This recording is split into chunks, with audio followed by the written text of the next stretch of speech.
We'll call the meeting to order. Approval of minutes. I'd make a motion to approve the minutes from June, yeah, And I second it. All in favor? aye. Aye. Thank you. So we'll go to the second item, rezoning. Dennis Siaglo. So this is a quasi judicial proceeding, so, I have no communications. expertise. Either. and then we're going to need to swear in the witnesses. Please raise your right hands. Anyone who's going to do their thing. Do you swear or affirm that the evidence you're about to give will be the truth, the whole truth, and nothing but the truth? And there are no interveners.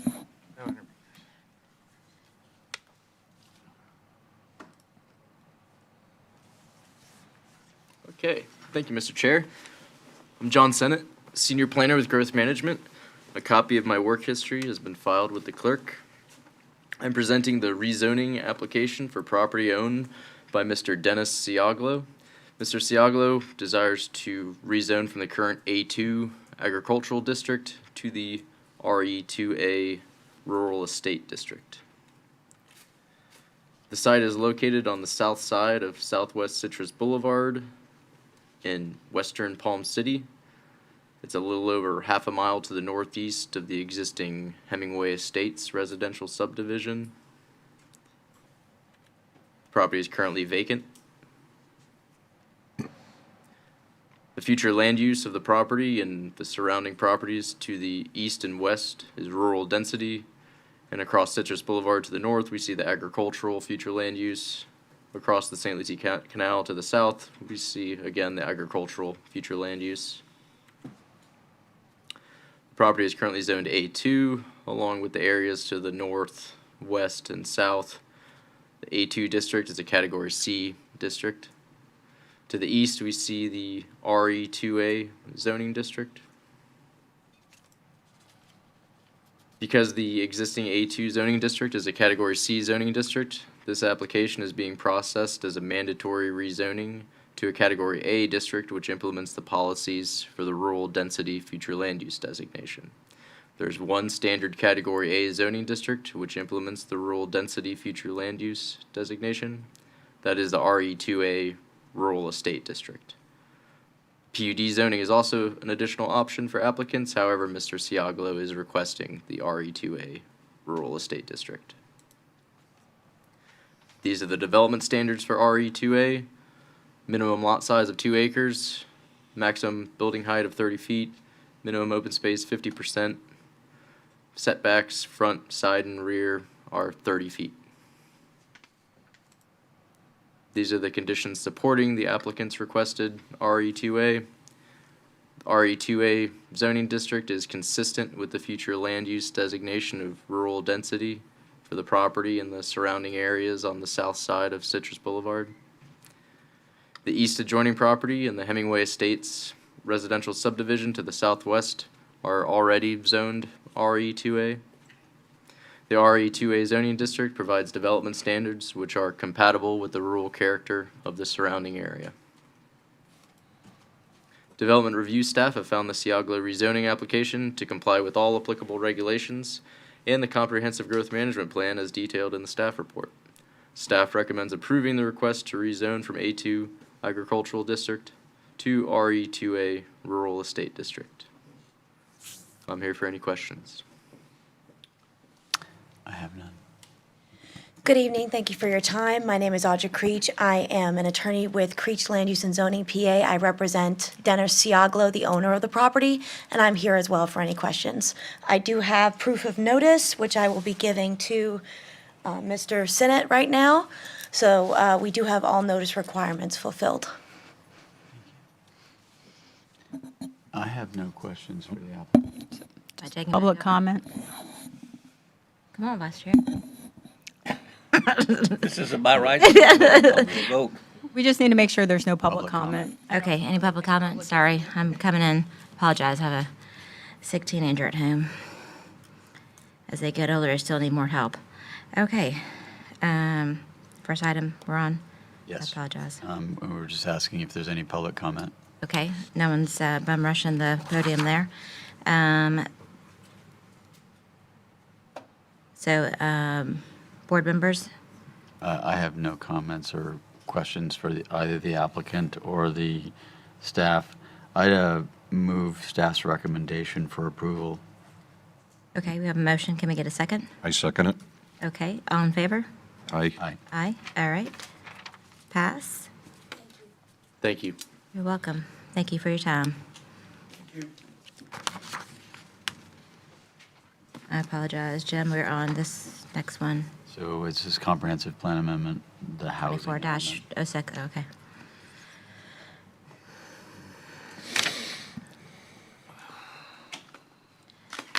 All right, we are moving on to item NPH-2, Comprehensive Plan Amendment 24-06 Housing.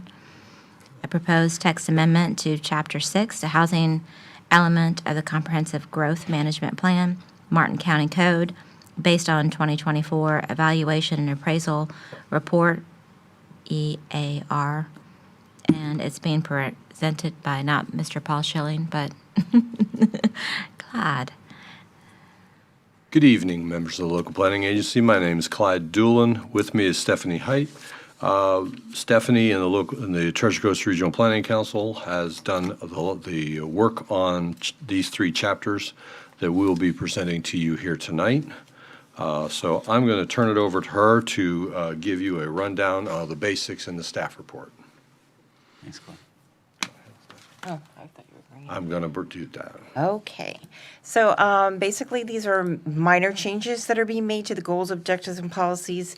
It's mostly to update references to reports that are used to account for and analyze the existing housing stock in the county. The updates, the tables, and all the information that was currently available came from recognized sources such as the Schimberg Center for Housing Studies, the U.S. Census Bureau, American Community Survey, and the U.S. Housing for Housing and Urban Development.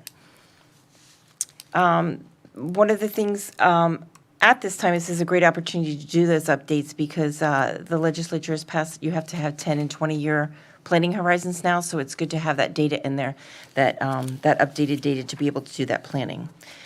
Let's see.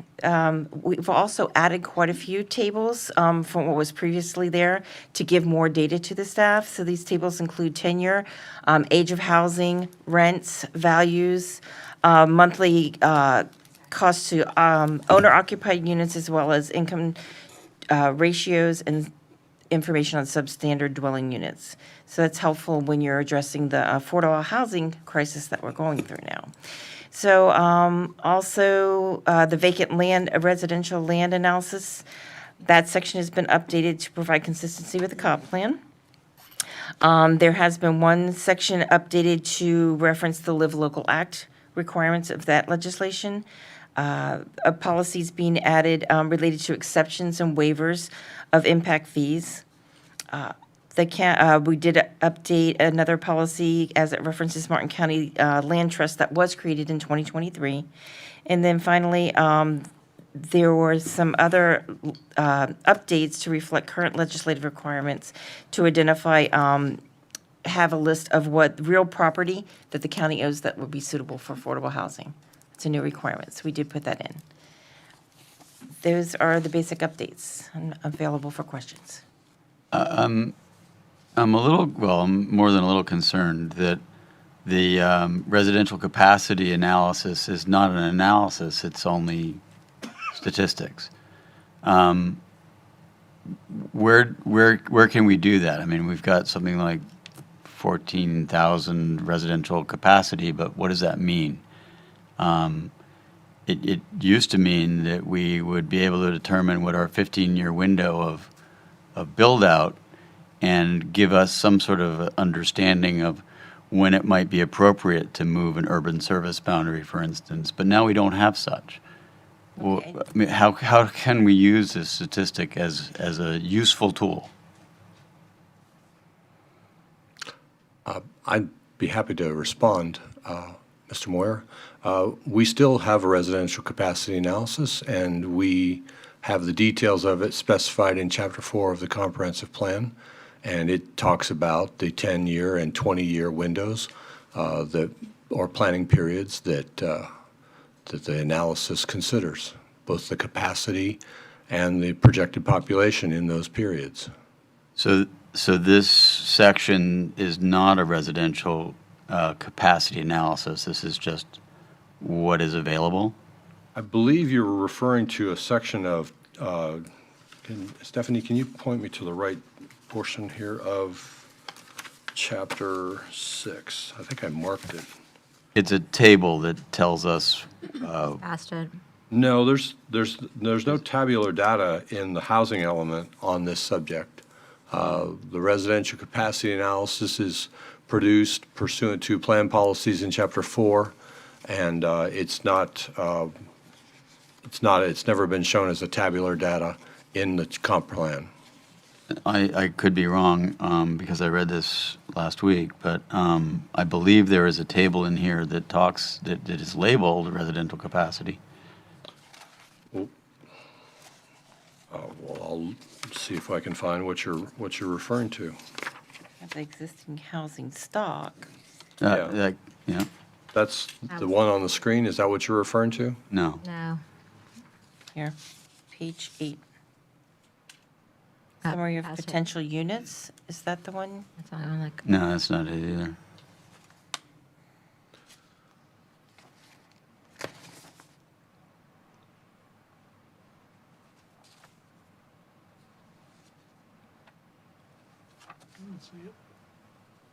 I know there's reference to that, but I don't know that there's a table in here. We do. No, there's never been a table showing residential capacity in either this chapter or in Chapter 4. Well, what was surprising to me was that it was really just what had been built, what was available on vacant property, as well as the lots unbuilt. And there's a total.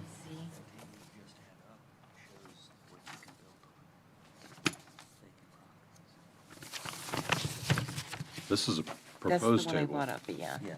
Yes, summary of potential units. Is that it, Jim? Yeah. It's section This is a proposed 6.3C. table. But, and I believe it may be gathering some data from our existing residential capacity, but it's not in total the residential capacity analysis. So this It's not is, doing a comparison. analysis summarizes the potential residential units in the primary and secondary urban service districts based on vacant property with a residential future land use designation. And it ends up being a table. Yes, sir. To me, that looks an awful lot like a residential capacity table. Well, it's providing you some of the supply, but it's not providing you with the approved units and approved subdivisions. Well, that's, yeah, my point is that it seems to be, if this is the table that is going to be used, then it seems to be lacking in a couple of very important issues. It's not attempting to provide you a replication of or a full residential capacity analysis. It's just attempting to provide you with some basic data that probably will be dated soon, but some basic data about our residential lands. And where's the Because residential capacity analysis in Chapter 4? it is in Chapter 4. Did you bring that up? Is there a way we can bring that up? Well, what's in Chapter 4 is the methodology, but the data. The data changes from, Yes. And we also are reflecting in here on page 17, we are striking through what's currently there in the policy and then rewriting that to reference back to that section in the future land use element. Yeah, there was a key, Yeah. there's a, wait a minute, I'm sorry, that's 17. One more. next page. Yeah. To provide the consistency that you don't have two different. So if you read this language right here, it says, as provided in section 4.2A9, when the undeveloped residential acreage of the primary and secondary no longer accommodates. Well, the language in Chapter 4 says or, primary or secondary. It's two different things. So instead of trying to rewrite this and replicate, we instead proposed a reference, simply say, as described in Section 4.2A9, so that you can go to 4.2A9 and read it there. Okay. And 4.2A9 contains some of the same language that you see here that talks about no longer accommodating the projected population for the 15-year planning period. And now we're looking at a 5 and 10-year planning period rather than a 15-year planning period, is that correct? No, we've had for residential capacity, we've had a 10 and 15. The state statute is changing things and requiring us to have a minimum of a 10 and a 20. So we're at this point looking at the possibility of 10, 15 and 20, or 10 and 20, and change the 15 to 20. But that'll be coming forward to you with Chapter 4. Okay. Any other questions, board members? Okay. Don't have staff or anything like that. Staff, any more to add? We recommend approval of the proposed changes in the attached documents. All right. Madam Public, Chair, I'll make a motion to approve, okay. recommend approval for the county commission. And just for the record, there's no public here for public comment. Well, I saw one guy sitting there. Oh, well, He doesn't count. All right, that's fine. I was just, saying, Juan, do you have anything to say?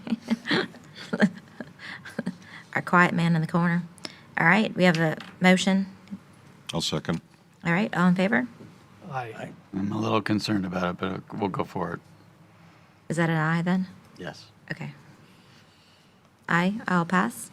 All right, moving forward. We are on now NPH-3, Comprehensive Plan Amendment 24-16, Arts, Culture, and Historic Preservation. A proposed text amendment to Chapter 16, Arts, Culture, and Historic Preservation element of the Comprehensive Growth Management Plan based on 2024 evaluation of the, can I just say, EAR? And presenting is Clyde. And Stephanie Height. I'm sorry. No Didn't say problem. that, Stephanie Hyde. Okay. Got it. Okay, again, in this chapter, a lot of it is just updating the data and the information. A study had been done in 2022 that obtained some more information about the arts. So the previous study was 2015. So we updated basically the narrative, nothing in the goals and policies there. There's 25 new nonprofit organizations that are participating. I'm sorry? I just laughed at 25 new nonprofits to join. Arts and cultural organizations. That we added those in, so that they like to list Sidebar those there, comment. so. And then statistics as well from the study that we're putting in related to arts and culture and historic preservation. We updated, under existing conditions, updated the number of historic properties that there are since the last update. And then also, in 2019, there's an ordinance passed that renamed the Public Art Site Committee to the Public Art Advisory Committee and terminated the Public Art Master Plan and 5-year plan. So that's reflected in there to update what happened in that ordinance. And then there was one policy that we're relocating to a more appropriate location, and that is related to information on how local history information is stored and kept. I would add that the local arts council looked this over very carefully and actually gave us some of the language, so it's been vetted by the arts council. And we are on page 3, there was a typo that we received public comment on. So the Martin Artisans Guild, we're going to correct that there, so that will be corrected. And then we also worked, the CRA staff also helped with some of the things that they do, because they do look at some of these plans and monitor those. Okay. Gentlemen, any comments from the board? I'd move for staff's recommendation for approval. Second. All right, all in favor? Aye. Aye. Again, Elise says public comment from the only gentleman sitting there. Just feel free to run up. Get on in there. No, not today? All right. All right, for the record. Getting you on my toes, Lise. All right, here we go. Moving forward. I'm sorry, all in favor? Motion and a second. Yeah, all in favor? Aye. Aye. Thank you, Jim. All right, moving on to our next item is NPH-4, Comprehensive Plan Amendment 24-17, Public Schools Facilities. A proposed amendment to Chapter 17, Public Schools Facilities, element of the Comprehensive Growth Management Plan, Martin County Code based on 2024 EAR, and we're again presented by Clyde and Miss Stephanie. Welcome. Thank you. Okay, again, very minor changes in this. It's mostly the data updates. So school enrollment numbers have been updated. Fiscal considerations section was updated with the current information on the district's capital assets and long-term debt. Policy was updated to add language related to school concurrency that is created by new development. A couple of policies updated to include the Village of Indiantown. And then another policy to update to include the Village of Indiantown and the Martin Metropolitan Planning Organization and ongoing efforts for coordination of schools and bike paths to facilitate travel to and from schools into recreational facilities. We also updated some maps in there for the locations of all the public schools, reflecting 2 new schools, the Treasure Coast Classical Academy and the Indiantown High School. We did work very closely with the school district. They read everything, they went through, and they made their suggestions as well. A comment? The charter schools are not sort of bound by the concurrency rules in the same way as public schools are in terms of transportation elements as well as streets and sidewalks. And I think a really good example of that is Cove Road. Is there any policy perspective that this EAR can provide into how to manage that more effectively? Would you probably put that under the transportation element? Are you asking a Or- question about this particular project? They're talking. Well, I mean, this is what the point is. I mean, we're trying to evaluate the comp plan and how we can do a better job. And we're not, I mean, because there are some issues with charter schools and concurrency rules, we can't apply the same rules as we could otherwise. And I'm not sure whether we've gone any further in that, and whether that was part of the intention of the AR. I think you hit the nail on the head. The state statute really controls what happens with charter schools, much more so than the local regulations.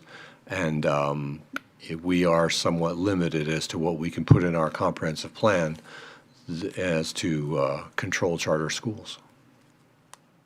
But every effort has been made. I guess what I'm saying is that, you know, the idea of the AR, as far as I can tell, is to do a better job than what we had been doing, and that's the reason we're updating it every 7 years. The EAR the process is to look at what happened with legislation, what's happened since that last update, what do we need to update to make sure that our plan is consistent with state legislature? And then also to address local issues. So you're right in that way, but I don't know that we can mandate that the charter schools can do that. I think part of just adding to that policy to include that the MPO is involved as well, I think that's a step up to the policy. It's at your pleasure. Would you like to suggest we add something like that in? I mean, I think that requiring the MPO to be involved in the planning of sidewalks on streets as well as to and from parks is probably a very important part to a better EAR. Okay. Because I think it's going to become an even bigger problem as more charter schools come online. We can discuss that with, I think it's, of any, just to your point, I mean, really, it's, as any project comes to before us, or in general, it have to meet our regulations and, traffic count, all those types of things. That's the only other way we can control that aspect of it. Here is not necessarily going to make that happen. Well, I guess what my point is that it used to be that schools were regulated under concurrency rules, and they're no longer. It's something that the state has preempted our control over. And so I think we need to do the best we possibly can. No, I don't disagree with that, but I mean, here is not the moment to do that, per se. I mean, if you've ever dealt with the school district, they're their own entity. You can call them, well, I won't say it because we're on public record, being recorded at this time. So it's a whole nother entity, and what they can and can't do. And outside of that jurisdiction is a whole nother entity. But I understand what you're getting at. But I don't know that this implementing here is going to help our situation of what you're getting at. But I understand your comment. I think that's the whole reason for doing an EAR is to do as good as we I can. understand. Yeah, I get But it's that. beyond our control. That's so- what yeah, But if the state is preempted, there's nothing they can do about it. right. That's where, yeah. That's what you're telling us, right? There are rules in state statute for the Yeah, that's construction of charter schools. locally and statewide. But And I if am there's, sure the Jim, if school there's board- other language, like Stephanie had mentioned, to preempt that and revisit this, then yes. I'm not denying that. I'm just putting my 2 cents in. And I'm going to say the school board is just as unhappy as Jim is with the preemptions, but we have to live with what we have to live with, so there's no sense in trying to make something more than we can possibly do and make it more difficult for our staff. And I will commend the county. The public school facility element is now an optional element, but they do keep that in there to ensure that planning is done, and that you have everyone involved and that there are rules, in place and some policies that you're following to make sure that that it happens in a coordinated and organized way. And there's no municipalities that had this element in there. Some do, some do not. No, in Martin County. I I don't believe there can't is. speak to that, but Yeah. So, Members of the LPI, I'd like to recognize Mark Seacrest, who was a huge help instrumental in helping to redraft this document and provide this updated information such as you see on the screen. This is a large part of this data came from the school district, so they are the source, and we thank them very much for their help on this. Thanks, Mark. And Public- thanks for the rest of the school board as well. Are you ready to bum rush up here? I'll move approval of this plan Second it. amendment. Have a second? All in favor? Aye. Aye. Okay, motion passes. And, We had public input on that. oh, Mark- we Mark did. spoke. I think he nodded or something, or I don't know. I invited him to just run up, but he didn't. All right, public comment on the record? None? Seen? All right, moving on. All right, without that further ado, You want to say something? members? Sure, I'd love to. The Paul Schilling, Growth Management Director. So we do have, I know at times there's some of my folks are reaching out to you, but we're at a heightened sense of having quorums now from now until actually the end of the year, but more specifically the next few months. We have items on August 1, we have items on August 15th, we have items on September 5th, we have items on September 19th, and we have items on October 8th. So it is of the utmost importance that we keep moving in that direction to ultimately get to the BCC and transmittals of these items in October 22nd as our target date. So, I will not be in town on September 5th. okay, thank you. I will not be in town September 5th. September 5th. I know it's September 5th. Should I be out of town? Please be in town. This is where you call me when I get out of the hospital. Can you be at this meeting to make quorum? I will not do that again. I will be in town. I will not be at the concert with Tom and Jim. Oh, that's right. It's a concert as well. I'm just saying. Totally kidding. Are we off the record or recording? Hi. We adjourned. Come on now. All right. Thanks, Paul. All right. What do we, so August 1st is our next one? August 1st, yes. Okay. I will not be at that concert as well. I can be here. What was the next one? 15th? 15th. Yep. We'll be here as well. And then And apparently September 5th is the place to be. And I will apparently be here. So, And I don't have my calendar with me because my phone is charging in my truck. well, Bob's It not, was one of those days. so he's not going to be at the concert either, so we'll be here. Well, I sincerely appreciate your efforts to help us with these Yeah. quorums. Do we put our vacation time early?